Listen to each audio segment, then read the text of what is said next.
पुनः 8वीं कक्षा के छात्रों का हार्दिक स्वागत है मौसी पपीते वाली पाठ में। गतांश से आगे हम पढ़े।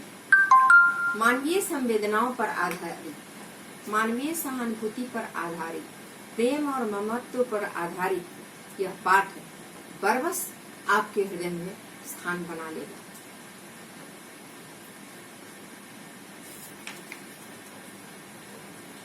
हाँ, कल वाला बहुत मीठा था मौसी। मौसी शब्द सुनते ही फल वाली ने फिर उसे प्यार से गोदी में उठाया, चूम कर जाने लगी।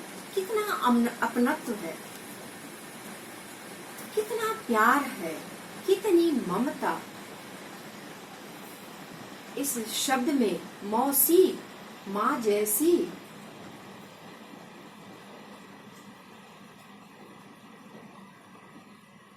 सहसा देवयानी ने पुकारा, पपीते वाली पैसे तो ले जा। पपीते वाली ने पैसे लेने से इनकार कर दिया। बोली, इतनी प्यारी बेटी है आपकी, क्या उसे कोई छोटी सी चीज भी भेंट नहीं कर सकती मैं?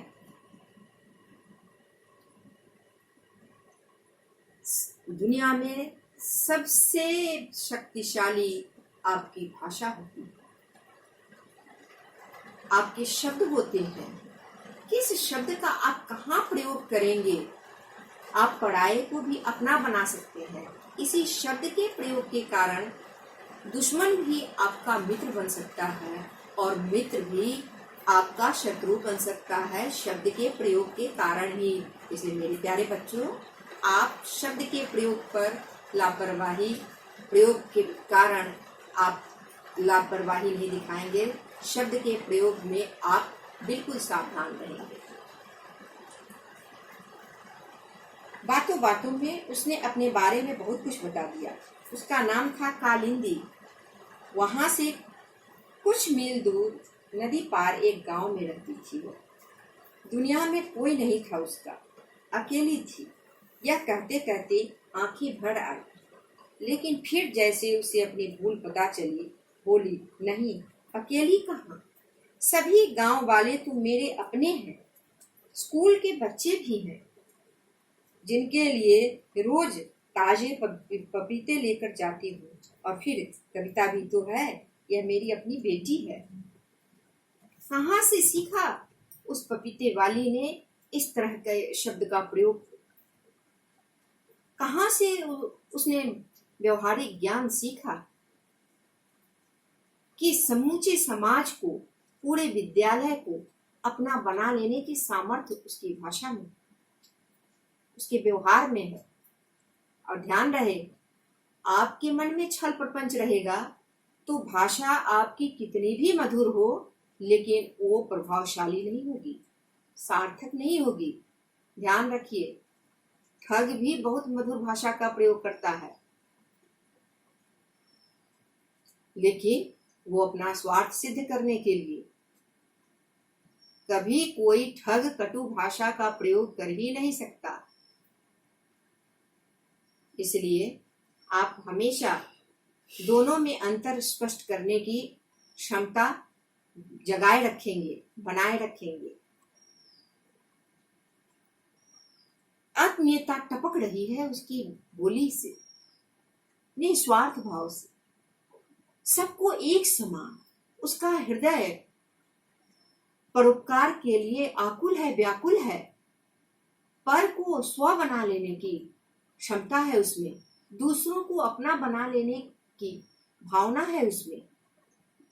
सुनकर देवयानी की आंखें भर आई। तब तक अमृत्यान भी बाहर आ गया था। अमृत्यान कौन है? देवयानी का पति। उसने भी पैसे लेने की जिद की तो कालिंदी बोल पड़ी। और कालिंदी कौन है? वही मौसी पपीते वाली। बाबूजी, आप बेकार चिंता करते हो, मैं एक पैसा भी नहीं छोड़ने वाली। एक दिन पूरा हिसाब करूंगी। हाँ। अमृत्यान क्या कहता, चुप रहा। इतनी सी देर में कविता कालिंदी से इस कदर घुल मिल गई कि कालिंदी चली तो वह भी उसके साथ चल दी। कालिंदी बोली, ले जाऊं बाबूजी, इसे भी आप अपने साथ? ना अमृत्यान मना कर सका, ना देवयानी। कविता कालिंदी के साथ चली गई। शाम के समय कालिंदी उसे घर छोड़ती गई। फिर तो यह रोज का ही नियम बन गया। कविता सुबह से ही नहा धोकर अच्छे कपड़े पहन कालिंदी मौसी के इंतजार में बैठ जाती। ठीक समय पर पपीतों से भरी टोकरी सिर पर रखे आती। दिखाई देती कालिंदी। कविता चिल्ला पड़ती, मौसी पपीते वाली, मौसी पपीते वाली। यहाँ ध्यान दीजिए, मौसी पपीते वाली, उसके बाद है विस्मयादि बोधक चिन्ह। दूसरी बार है मौसी पपीते वाली, उसके बाद है पूर्ण विराम। और फिर कालिंदी के साथ चली जाती कविता। दिन भर उसी के साथ रहती, मीठी मीठी बातें करती, कहानियां सुनती। आंधी तूफान में भी कालिंदी का नियम कभी न टूटता। एक दिन धुआंधार बारिश हो रही थी। कालिंदी एक पुराना छाता लिए आ गई। देखिए छाता। अमृत्यान ने पूछा, क्या ऐसे मौसम में भी पपीते बेचने के लिए आना जरूरी था? कितना प्रेम भरी शिकायत।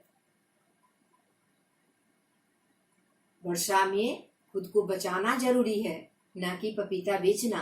कितना अपनत्व। ऐसा लग रहा है जैसे वो ग्राहक और विक्रेता का संबंध नहीं है। यही मानवीय संवेदना, यही मानवीय संबंध मानव के हृदय को जोड़कर विशालता की ओर अग्रसर करता है।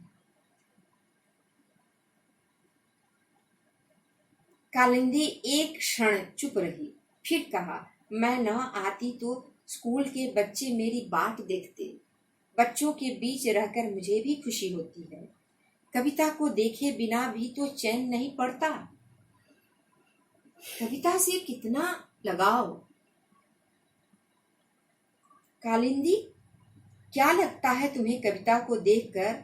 आज तुम्हें बताना ही होगा। इसमें किसी का नाम नहीं दिया हुआ है। क्या अमृत्यान ने पूछा, या देवयानी ने पूछा, या दोनों ने पूछा? अब कालिंदी छिपा न सकी। उसने बता दिया, बिल्कुल कविता जैसी ही थी उसकी बेटी। आज से 4-5 वर्ष पहले गांव में हैजा फैला, वह उसकी चपेट में आ गई। कालिंदी का पति भी हैजे का शिकार हो गया। तब से फल बेचकर गुजारा करती है। स्कूल के बच्चे को देखकर प्यार उमड़ आता है। उसकी बेटी आज होती तो वह भी स्कूल में पढ़ रही होती। एक माँ का ममत्व, माँ का वात्सल्य उमड़ पड़ा। बिल्कुल कविता जैसी थी वह बाबूजी, गोरी गोल मटोल। कहते कहते कालिंदी की आंखों से आंसू बह चले। इसके तीसरे दिन की बात है। कालिंदी सुबह सुबह कविता को लेकर गई, पर शाम को नहीं लौटी। दिन भर हल्की बूंदाबांदी होती रही। शाम